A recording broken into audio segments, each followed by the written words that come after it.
ফলের বাজারে এখন কিউই থেকে শুরু করে অ্যাভোকাডো, ব্লুবেরি থেকে পিচ, ড্রাগন ফ্রুট অনেক কিছুই পাওয়া যায়। সেসব ফলের গুণাগুণও নাকি অনেক।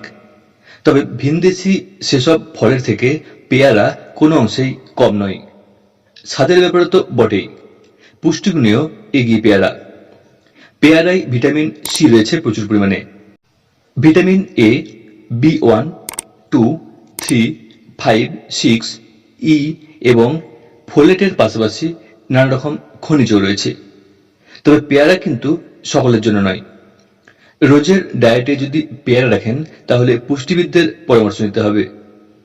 তাহলে চলুন দেখে নেওয়া যাক এই ভিডিওতে আপনার এই সমস্যাগুলো রয়েছে কিনা।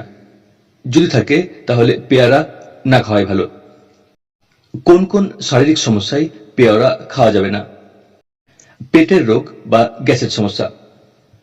পেয়ারায় প্রচুর পরিমাণে ফাইবার থাকে, যা হজমের জন্য ভালো হলেও ইরিটেবল বাউল সিন্ড্রোম থাকলে পেয়ারা না খাওয়াই ভালো। যারা প্রচন্ড গ্যাস অম্বলের সমস্যায় ভোগেন তাদেরও পেয়ারা না খাওয়াই ভালো। অতিরিক্ত পেয়ারা খেলে পেট ফাঁপা, পেট ভার, ডায়রিয়া সমস্যা বেড়ে যেতে পারে। কিডনির রোগ। পেয়ারায় পটাশিয়াম পর্যাপ্ত পরিমাণে থাকে। অতিরিক্ত পটাশিয়াম কিডনির রোগের জন্য ভালো নয়। তাই কিডনিতে পাথর হওয়ার সমস্যা থাকলে অথবা কিডনির রোগ থাকলে পেয়ারা বুঝে শুনে খাওয়াই উচিত। ডায়াবেটিস।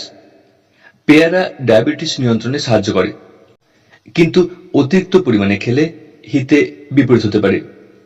এর প্রাকৃতিক শর্করা রক্তের শর্করার মাত্রা বাড়িয়ে দিতে পারে। তাই ডায়াবেটিস রোগীদের জন্য পেয়ারার পরিমাণ নিয়ন্ত্রণে রাখা জরুরি।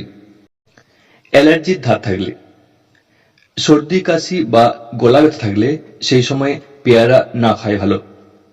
পেয়ারা অ্যালার্জির সমস্যা বাড়িয়ে দিতে পারে। বেশি খেলে একজিমার মতো চর্মরোগেরও ঝুঁকি বাড়তে পারে।